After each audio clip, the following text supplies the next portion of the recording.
ನಮಸ್ಕಾರ 30 ನಿಮಿಷ 30 ಸುದ್ದಿ ವಿಶೇಷ ಬುಲೆಟಿನ್ಗೆ ಸ್ವಾಗತ.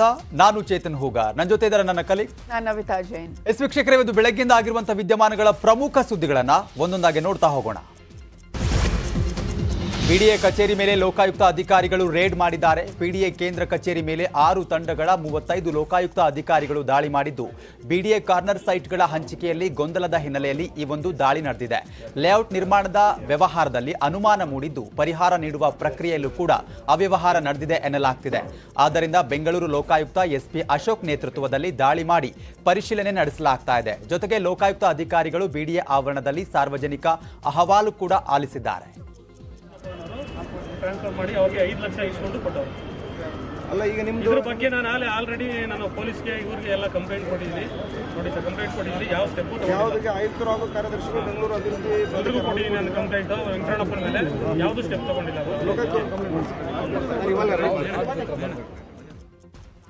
ಇದರಲ್ಲಿ ಅಲರ್ಟ್ ಆಗಿದ್ದು.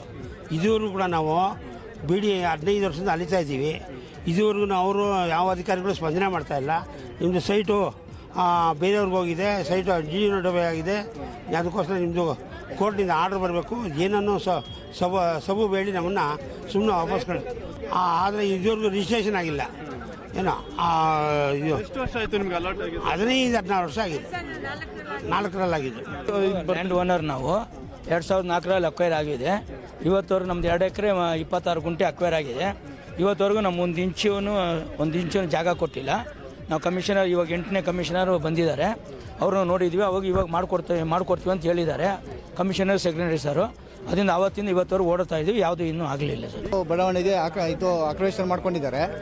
2018-19 ಸೆಕ್ರೆಟರಿ ಇವರು ಕಮಿಷನರ್ ಆರ್ಡರ್ ಮಾಡಿಕೊಟ್ಟಿದ್ದಾರೆ ಸೈಟ್ ಕೊಡಿ ಅಂದ್ಬಿಟ್ಟು. ಇದು ಕಮಿಷನರಿಂದ ಇಲ್ಲಿ ಸೌತ್ಗೆ ಹೋಗಿದೆ. ಸೌತಲ್ಲಿ CD ಬರೆದಿದ್ದಾರೆ. CD ಬರೆದುಬಿಟ್ಟು ಸಿಗ್ನೇಚರ್ ಮಾಡೋಕ್ಕೆ ದುಡ್ಡು ಕೇಳ್ತಾರೆ. ನಾವು ದುಡ್ಡು ಕೊಡೋಕೆ ನಮ್ಮ ಕೈಲಿ ಆಗ್ತಾ ಇಲ್ಲ. ಇದರಿಂದ ನಾವಿಲ್ಲಿ ಕಂಪ್ಲೇಂಟ್ ಕೊಡ್ತಾ ಇದ್ದೀವಿ. ನಾವು ಇವಾಗ 2018ರಿಂದ ಓಡಾಡ್ತಾ ಇದ್ದೀವಿ ಸರ್. ಇದುವರೆಗೂ ಇಲ್ಲ. ನಮ್ಮ ತಂದೆಗೆ ಆಗಲೇ 90 ವರ್ಷ ಏಜ್ ಆಗಿದೆ. ಏನು ಏಜ್ ಆದ್ರೂ ರೆಸ್ಪಾನ್ಸ್ ತೊಗೊತಾ ಇಲ್ಲ. ಇಲ್ಲಿ ರೆಸ್ಪಾನ್ಸ್ ಇಲ್ಲ. ಇನ್ಸ್ಪೆಕ್ಷನ್ ಮಾಡ್ತಾ ಇದ್ದಾರೆ. ಈಗ ರಾತ್ರಿ 12 ಗಂಟೆ ಆದರೂ 1 ಗಂಟೆ ಆದರೂ ಎಲ್ಲ ಅಪ್ಲಿಕೇಶನ್ಸು, ಪೆಂಡಿಂಗ್ ಕೇಸಸ್ಸು ಎಲ್ಲನೂ ತೆಗೆದು ಅದರ ವಿಚಾರಣೆಯನ್ನು, ಅದು ಅಪ್ಲಿಕೇಶನ್ ಏನೇನು ಸೀಸ್ ಮಾಡಬೇಕು, ಏನೇನು ಇನ್ವೆಸ್ಟಿಗೇಷನ್ ಮಾಡಬೇಕು ಎಲ್ಲ ಮಾಡ್ತೀವಿ ನಾವು. ಪಬ್ಲಿಕ್ ಗ್ರೀವೆನ್ಸಸ್ ತುಂಬ ಬಂದಿದ್ದರಿಂದ ಮತ್ತು ನಮ್ಮಲ್ಲಿ ಈಗಾಗಲೇ ಹಲವಾರು ಕಂಪ್ಲೇಂಟ್ಸ್ ಬಂದಿದ್ದರಿಂದ ಅವುಗಳನ್ನೆಲ್ಲ ಒಂದು ಸಿಸ್ಟಮೆಟಿಕ್ ಆಗಿ ಇನ್ವೆಸ್ಟಿಗೇಷನ್ ಮಾಡೋಣ. ಮುಂದೆ ಜನರಿಗೆ ಈ ಥರ ತೊಂದರೆಗಳು ರಿಪೀಟ್ ಆಗೋದು ಬೇಡ. ಹಿಂದೆ ಆದದ್ದನ್ನು ವಿಚಾರಣೆ ಮಾಡೋಣ. ಮುಂದೆ ಬರೋದು. ಕೆಪಿಸಿಸಿ ಅಧ್ಯಕ್ಷ ಡಿಕೆ ಶಿವಕುಮಾರ್ಗೆ ಬಿಗ್ ರಿಲೀಫ್ ಸಿಕ್ಕಿದೆ. ಅಕ್ರಮ ಆಸ್ತಿ ಗಳಿಕೆ ಪ್ರಕರಣದ ತನಿಖೆಗೆ ಕರ್ನಾಟಕ ಹೈಕೋರ್ಟ್ ಮಧ್ಯಂತರ ತಡೆ ಕೊಟ್ಟಿದೆ.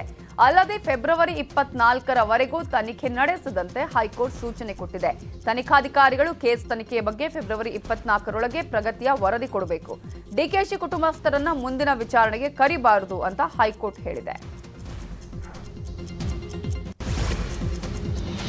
ಹಾಸನ ಚುನಾವಣಾ ರಣಕಣಕ್ಕೆ ಬಿಗ್ ಟ್ವಿಸ್ಟ್ ಸಿಕ್ಕಿದೆ. ಆ ಕಡೆ ಭವಾನಿ, ಈ ಕಡೆ ಸ್ವರೂಪ್ ಟಿಕೆಟ್ಗಾಗಿ ಫೈಟ್ ನಡೆಸ್ತಾ ಇದ್ದಾರೆ.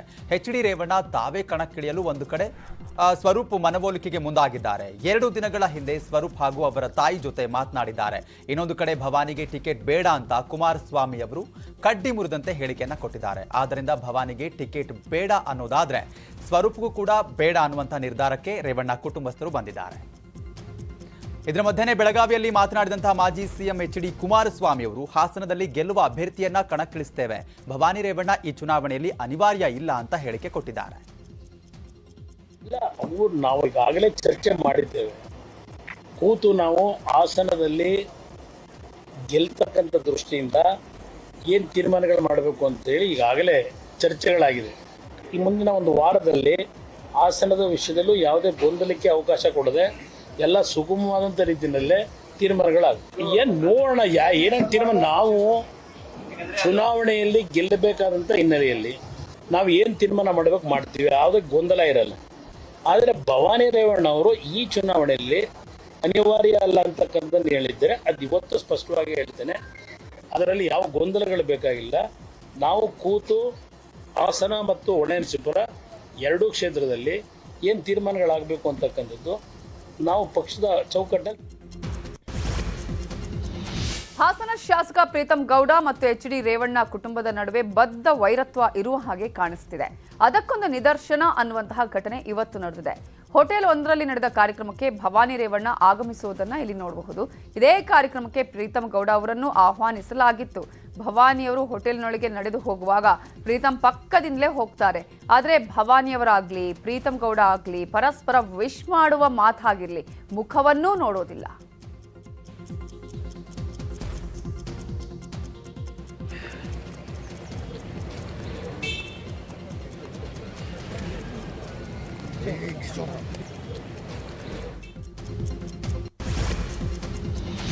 ಅರಸೀಕೆರೆ ಶಾಸಕ ಶಿವಲಿಂಗೇಗೌಡರ ಮತ್ತೊಂದು ಆಡಿಯೋ ವೈರಲ್ ಆಗಿದೆ. ಇಬ್ಬರು ಹೀಗೆ ಕಿತ್ತಾಡಿದ್ರೆ ಪಕ್ಷೇತರನಾಗಿ ನಿಲ್ಲುತ್ತೇನೆ ಅಂತ ಅರಸೀಕೆರೆ ಜೆಡಿಎಸ್ ಶಾಸಕ ಶಿವಲಿಂಗೇಗೌಡ ಹೇಳಿಕೆ ಕೊಟ್ಟಿರುವಂತಹ ಆಡಿಯೋ ಈಗ ವೈರಲ್ ಆಗಿದೆ. ಎರಡು ಪಕ್ಷದ ಕಾರ್ಯಕರ್ತರು ಹಾಗೂ ಮುಖಂಡರು ಒಪ್ಪದೆ ಹೋದ್ರೆ ಪಕ್ಷೇತರನಾಗಿ ಸ್ಪರ್ಧಿಸುವೆ ಅಂತ 5 ಸೆಕೆಂಡ್ನ ಆಡಿಯೋದಲ್ಲಿ ಶಿವಲಿಂಗೇಗೌಡ ಹೇಳಿಕೆಯನ್ನ ನೀಡಿದ್ದಾರೆ. ಇವ್ರು 2 ಜನ ಈ ಪಾರ್ಟಿ ಕಿತ್ತಾಗ ನಾನು ಇಂಡಿಪೆಂಡೆಂಟ್ ಆಗಿ ಹಾಕಲ್ ಕೊನೆಗೆ ಇವ್ರು 2 ಜನ ಈ ಪಾರ್ಟಿ ಕಿತ್ತಾಗ ನಾನು ಇಂಡಿಪೆಂಡೆಂಟ್ ಆಗಿ ಹಾಕಲ್ ಕೊನೆಗೆ. ಕುಮಾರಸ್ವಾಮಿಗೆ ತಾಕತ್ತಿದ್ರೆ ಮುಸ್ಲಿಂ ಅಭ್ಯರ್ಥಿಯನ್ನ ಮುಂದಿನ ಸಿಎಂ ಅಂತ ಘೋಷಣೆ ಮಾಡಲಿ ಅಂತ ಸಚಿವ ಸುಧಾಕರ್ ಸವಾಲ್ ಹಾಕಿದ್ದಾರೆ. ಪ್ರಹ್ಲಾದ್ ಜೋಶಿಯನ್ನ ಮುಂದಿನ ಸಿಎಂ ಎಂದು ಘೋಷಿಸಲಿ ಅಂದಿದ್ದ ಕುಮಾರಸ್ವಾಮಿ ಮಾತಿಗೆ ಪ್ರತಿಕ್ರಿಯೆ ನೀಡಿದ ಅವರು ಮೂಳೆ ಇಲ್ಲದ ನಾಲಿಗೆ ಮಾತಿಗೆಲ್ಲ ಉತ್ತರ ಕೊಡೋಕ್ಕಾಗತ್ತಾ ಅಂತ ಪ್ರಶ್ನಿಸಿದ್ರು.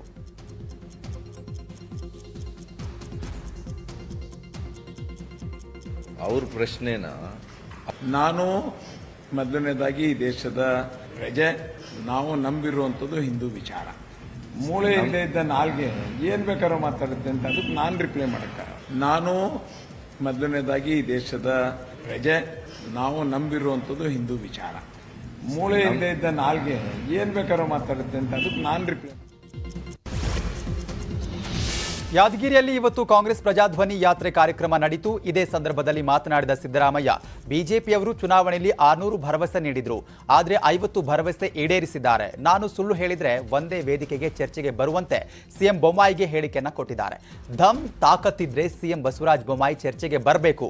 ಬಿಜೆಪಿಯವರ ಮನೆ ಹಾಳಾಗ ಬರೀ ಸುಳ್ಳು ಹೇಳ್ತಾರೆ ಅಂತ ಸಿದ್ದರಾಮಯ್ಯ ಕಿಡಿಕಾರಿದ್ರು. ಹೊಸದಾಗಿ ಒಂದು ಮನೆ ಮಂಜೂರು ಮಾಡಲಿಲ್ಲ ಇವರು ಮನೆ ಹಾಳಾಗ. ಅವರು ಭಾಷಣದಲ್ಲಿ ಹೇಳಿದ್ದಾರೆ 4,93,000 ಮನೆಗಳನ್ನು ಕಟ್ಟಿಸಿದ್ದೀವಿ. ನಾನು ಇದನ್ನು ಚಾಲೆಂಜ್ ಮಾಡ್ತೀನಿ.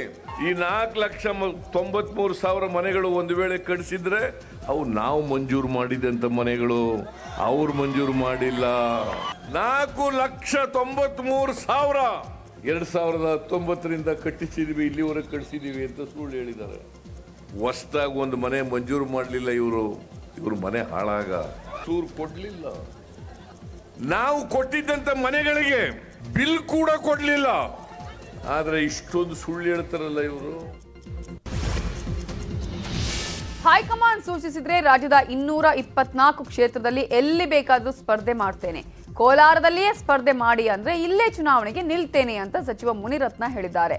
ಕೋಲಾರದಲ್ಲಿ ಮಾತನಾಡಿದ ಅವರು ಎಲ್ಲರೂ ಸೇರ್ಕೊಂಡು ಸಿದ್ದರಾಮಯ್ಯ ಅವರನ್ನ ಹಳ್ಳಕ್ಕೆ ತಳ್ತಿದ್ದಾರೆ. ಕೋಲಾರ ಕಾಂಗ್ರೆಸ್ ಪಕ್ಷದವರು ಅಂಗವಿಕಲರಾಗಿದ್ದಾರೆ, ಅವರಿಗೆ ಊರುಗೋಲಾಗಿ ಸಿದ್ದರಾಮಯ್ಯ ಅವರನ್ನ ಹಿಡ್ಕೊಂಡಿದ್ದಾರೆ. ಸಿದ್ದರಾಮಯ್ಯ ಅವರನ್ನ ಕೋಲಾರದಲ್ಲಿ ಅನ್ಯಾಯವಾಗಿ ಬಲಿಪಶು ಮಾಡ್ತಿದ್ದಾರೆ. ಅದರಿಂದ ಸಿದ್ದರಾಮಯ್ಯ ಚಾಮುಂಡೇಶ್ವರಿಯಲ್ಲಿ ಸ್ಪರ್ಧಿಸಲಿ ಅಂದ್ರು. ನನ್ನ ಹೈಕಮಾಂಡ್ ಏನು ಹೇಳಿದ್ರೆ ಅದನ್ನ ಹಿಂದೆ ಹೋಗೋ ಪ್ರಶ್ನೆ ಇಲ್ಲ. ಅದು ನಮ್ಮ ಪಕ್ಷದ ವರಿಷ್ಠ ತೀರ್ಮಾನ. 224 ಕ್ಷೇತ್ರದಲ್ಲಿ ಎಲ್ಲಿ ಹೋಗಿ ಸ್ಪರ್ಧೆ ಮಾಡಿದ್ರು ನಾನು ಮಾಡ್ತೀನಿ, ಎಲ್ಲಿ ಬೇಕಾದ್ರೂ ಮಾಡ್ತೀನಿ. ಇಂಥ ಕಡೆ ನೀನು ಹೋಗು ಅಂದರೆ ಇವತ್ತೇ ಹೋಗ್ತೀನಿ. ನೋಡಿ, ಸಿದ್ದರಾಮಯ್ಯನವ್ರನ್ನ ಎಲ್ಲರೂ ಸೇರಿ ಹಳ್ಳಕ್ಕೆ ತಳ್ತಾ ಇದ್ದಾರೆ. ಇವರೆಲ್ಲ ಇಲ್ಲಿ ಹಾಲಿ ಕಾಂಗ್ರೆಸ್ ಪಕ್ಷದಲ್ಲಿ ಇರತಕ್ಕಂಥವರೆಲ್ಲ ಅಂಗವಿಕಲರಾಗ್ಬಿಟ್ಟಿದ್ದಾರೆ. ಇವ್ರಿಗೊಂದು ಊರುಗೋಲು ಬೇಕೀಗ. ಆ ಊರುಗೋಲಾಗಿ ಸಿದ್ದರಾಮಯ್ಯನವ್ರು ಹಿಡ್ಕೊಂಬತ್ತಾ ಇದ್ದಾರೆ. ಸಿದ್ದರಾಮಯ್ಯನವ್ರು ಇದನ್ನು ಅರ್ಥ ಮಾಡ್ಕೋಬೇಕು. ಇಲ್ಲಿ ಇವ್ರು ಎಲ್ಲರೂ ಹಾಳು ಮಾಡ್ಕೊಂಡು ಕೂತಿದ್ದಾರೆ. ಸಿದ್ದರಾಮಯ್ಯನವ್ರನ್ನ ಅನ್ಯಾಯವಾಗಿ ಇಲ್ಲಿ ಬಲಿಪಶು ಮಾಡ್ತಾರೆ. ಸಿದ್ದರಾಮಯ್ಯನವರು ಇವತ್ತು ಅವ್ರದ್ದು ಮೈಸೂರಲ್ಲಿ ಅವ್ರದ್ದು ವರ್ಚಸ್ಸಿದೆ. ಅವ್ರ ಹಿಂದೆ ಚಾಮುಂಡೇಶ್ವರಿಯಲ್ಲಿ ಸೋತಿದ್ದಾರಪ್ಪ. ಅಲ್ಲೇ ಈ ಬಾರಿಯ ಚುನಾವಣೆ ಸಾವರ್ಕರ್ ಟಿಪ್ಪು ಸಿದ್ಧಾಂತಗಳ ಆಧಾರದ ಮೇಲೆ ನಡೆಯುತ್ತೆ ಎಂದಿದ್ದಂತ ನಳಿನ್ ಕುಮಾರ್ ಕಟೀಲ್ ಬಗ್ಗೆ ಡಿಕೆ ಶಿವಕುಮಾರ್ ಕಿಡಿಕಾರಿದ್ದಾರೆ. ಕಟೀಲ್ಗೆ ಸರ್ಕಾರದ ಸಾಧನೆ ಹೇಳಲು ಆಗ್ತಾ ಇಲ್ಲ. ಸಾಹುಕಾರನಾದ್ರೂ ಇಟ್ಕೊಳ್ಳಿ, ಸಾವರ್ಕರ್ನಾದ್ರೂ ಇಟ್ಕೊಳ್ಳಿ, ಯಾರ ಫೋಟೋನಾದ್ರೂ ಇಟ್ಕೊಂಡು ಎಲೆಕ್ಷನ್ ಮಾಡಲಿ, ಆದ್ರೆ ನಾವು ವಿಧಾನಸೌಧದೊಳಗಡೆ ಭ್ರಷ್ಟಾಚಾರ ಇಲ್ಲದ ಸರ್ಕಾರ ಮಾಡ್ತೇವೆ ಅಂತ ಡಿಕೆಶಿ ಹೇಳಿಕೆ ಕೊಟ್ಟಿದ್ದಾರೆ. ಸಾವರ್ಕರ್ ಬೇಕಾ ಟಿಪ್ಪು ಬೇಕಾ? ಸಾವರ್ಕರ್ ಬೇಕಾ ಟಿಪ್ಪು ಬೇಕಾ? ಮತಾಂಧ ಟಿಪ್ಪುವಿನ ಪರವಾಗಿ ಇವತ್ತು ಸಿದ್ದರಾಮಯ್ಯ ನಿಲ್ತಾರೆ. ಅಷ್ಟು ಯಾಕೆ? ಅದಕ್ಕಾಗಿ ಹೇಳಿದೆ ಬಂಧುಗಳೇ, ಈ ಚುನಾವಣೆ ಕೇವಲ ಬಿಜೆಪಿ ಕಾಂಗ್ರೆಸ್ಸಿನ ಚುನಾವಣೆ ಅಲ್ಲ. ಈ ಚುನಾವಣೆ ಕೇವಲ 2 ರಾಜಕೀಯ ಪಾರ್ಟಿಗಳ ವಿರೋಧ ಅಲ್ಲ. ಈ ಚುನಾವಣೆ 2 ರಾಜಕೀಯ ನಾಯಕರ ಮಧ್ಯೆ ಸ್ಪರ್ಧೆ ಅಲ್ಲ. ರಾಷ್ಟ್ರಭಕ್ತ ರಾಷ್ಟ್ರ ವಿರೋಧಿಗಳ ನಡೆಯತಕ್ಕಂಥ ಚುನಾವಣೆ, ಟಿಪ್ಪು ಮತ್ತು ಸಾವರ್ಕರ್ ಮಧ್ಯೆ ನಡೆಯತಕ್ಕಂಥ ಚುನಾವಣೆ. ನೀವು ಯೋಚನೆ ಮಾಡಿ, ರಾಷ್ಟ್ರಕ್ಕೆ ಯಾವ ಬೇಕು? ಬರಗಾಲದ ಈ ಚುನಾವಣೆಯಲ್ಲಿ ನಾವೆಲ್ಲ ರಾತ್ರಿ ಹೇಳುವ ಕೆಲಸವನ್ನು ಮಾಡಬೇಕಾಗಿದೆ. ಕಟೀಲ್ ಅವರು ಎಷ್ಟು ಆಶಾತರಾಗಿದ್ದಾರೆ ಅಂತ ಇದಕ್ಕಿಂತ ಉದಾಹರಣೆ ನೋಡಬೇಕಾಗಿಲ್ಲ. ಬದುಕು ಮತ್ತು ಭಾವನೆ. ನಾವು ಕಾಂಗ್ರೆಸ್ ಜನರ ಬದುಕಿನ ಬಗ್ಗೆ ಹೇಳ್ತಾ ಇದ್ದೀವಿ, ಬೆಲೆ ಏರಿಕೆ ಬಗ್ಗೆ ಹೇಳ್ತಾ ಇದ್ದೀವಿ, ಉದ್ಯೋಗದ ಬಗ್ಗೆ ಮಾತಾಡ್ತಾ ಇದ್ದೀವಿ, ಶಾಂತಿ ಬಗ್ಗೆ ಮಾತಾಡ್ತಾ ಇದ್ದೀವಿ. ಅವರು ಹಂಗಿಲ್ಲ. ಸೊ ಕಟೀಲ್ ಅವರಿಗೆ ಅಭಿನಂದಿಸ್ತೀನಿ. ಅವ್ರ ಸರ್ಕಾರದ ಏನು ಹೇಳ್ಕೊಳ್ಳಿಕ್ಕೆ ಸಾಧನೆ ಹೇಳ್ಕೊಳ್ಳಿಕ್ಕೆ ಅವ್ರ ಕೈಲಿ ಆಗ್ತಾ ಇಲ್ಲ. ಅದಕ್ಕೋಸ್ಕರ ಸಾಹುಕಾರ ಇಟ್ಕೊಳ್ಳಿ, ಸಾಹುಕಾರನ ಇಟ್ಕೊಳ್ಳಿ, ಯಾವ್ದಾದ್ರು ಫೋಟೋ ಇಟ್ಕೊಂಡು ಹೆಸರು ಇಟ್ಕೊಂಡು ಅವ್ರು ಎಲೆಕ್ಷನ್ ಮಾಡಲಿ. ನಾವು ಮುಂದಕ್ಕೆ ರಾಜ್ಯಕ್ಕೆ ಈ ಬಿಲ್ಡಿಂಗ್ ಅಲ್ಲಿ ಕರಪ್ಷನ್ ಇಲ್ಲದೆ ಹೋದಂತ. ಮಂಡ್ಯ ಜಿಲ್ಲಾ ಉಸ್ತುವಾರಿ ಸಚಿವರಾಗಿ ಆರ್ ಅಶೋಕ್ ಅವರನ್ನ ನೇಮಕ ಮಾಡಲಾಗಿತ್ತು. ಗೋಪಾಲಯ್ಯ ಅವರ ಬದಲಿಗೆ ಮಂಡ್ಯ ಜಿಲ್ಲಾ ಉಸ್ತುವಾರಿಯ ಹೊಣೆಯನ್ನ ಅಶೋಕ್ ಅವರಿಗೆ ನೀಡಲಾಗಿತ್ತು. ರಾಜ್ಯ ಸರ್ಕಾರ ಜನವರಿ 24ರಂದು ಆದೇಶ ಹೊರಡಿಸಿತ್ತು. ಇದು ವಿಧಾನಸಭೆ ಚುನಾವಣೆ ಸಮೀಪಿಸ್ತಾ ಇದ್ದಂತೆ ಮಂಡ್ಯ ಉಸ್ತುವಾರಿ ನೇಮಕ ಸಾಕಷ್ಟು ಕುತೂಹಲಕ್ಕೂ ಕಾರಣವಾಗಿತ್ತು. ಆದರೆ ಈಗ ಮತ್ತೆ ಮಂಡ್ಯ ಜಿಲ್ಲಾ ಉಸ್ತುವಾರಿ ಸಚಿವರ ಬದಲಾವಣೆ ಮಾಡಲಾಗಿದೆ. ಆ ಸ್ಥಾನದಿಂದ ಆರ್ ಅಶೋಕ್ ಅವರು ಔಟ್ ಆಗಿದ್ದಾರೆ. ಉಸ್ತುವಾರಿಯಿಂದ ಮುಕ್ತ ಮಾಡಿ ಅಂತ ಹೇಳಿ ಸಚಿವ ಆರ್ ಅಶೋಕ್ ಅವರೇ ಸಿಎಂ ಬಸವರಾಜ ಬೊಮ್ಮಾಯಿ ಅವರಿಗೆ ಪತ್ರ ಬರೆದಿದ್ರು. ಆ ಮನವಿಯನ್ನ ಸಿಎಂ ಪುರಸ್ಕರಿಸಿದ್ದಾರೆ. ಹಲವಾರು ಕೆಲಸ ಕಾರ್ಯಗಳ ಮಧ್ಯೆ ಅವರಿಗೆ ಇದು ಕೆಂಪೇಗೌಡ ಬಸವೇಶ್ವರ ರಸ್ತೆ ರಾಜ್ಯ ಸಮಿತಿಯ ಮುಖ್ಯಸ್ಥರು ಮಾಡಿದ್ದರಿಂದ ನಾನು ಈ ಎಲ್ಲ ಕಾರ್ಯಕ್ರಮಗಳಿಗೆ ಸಮಯ ಕೊಡಬೇಕು, ನ್ಯಾಯ ಕೊಡಬೇಕು. ಅದಕ್ಕಾಗಿ ನನ್ನನ್ನು ಮಂಡ್ಯ ಜಿಲ್ಲೆಯ ಜವಾಬ್ದಾರಿಯಿಂದ ನೀವು ಮುಕ್ತ ಮಾಡಿ ಅಂತ ಪತ್ರ ಬರೆದಿದ್ದಾರೆ. ಪತ್ರ ಬಂದಿದೆ. ಹೀಗಾಗಿ ಅವರ ಒಂದು ಆಶೆಯಂತೆ ಅವರ ಒಂದು ಇತರ ಕಾರ್ಯಕ್ರಮಗಳಿಗೆ ಅವರ ಏನು ಬದ್ಧತೆಯನ್ನು ತೋರಿಸಿದ್ದಾರೆ ಮನಗಂಡು ಮಂಡ್ಯ ಜಿಲ್ಲೆ ಉಸ್ತುವಾರಿಯಿಂದ ಅವರನ್ನು ಮುಕ್ತ ಮಾಡುವಂಥ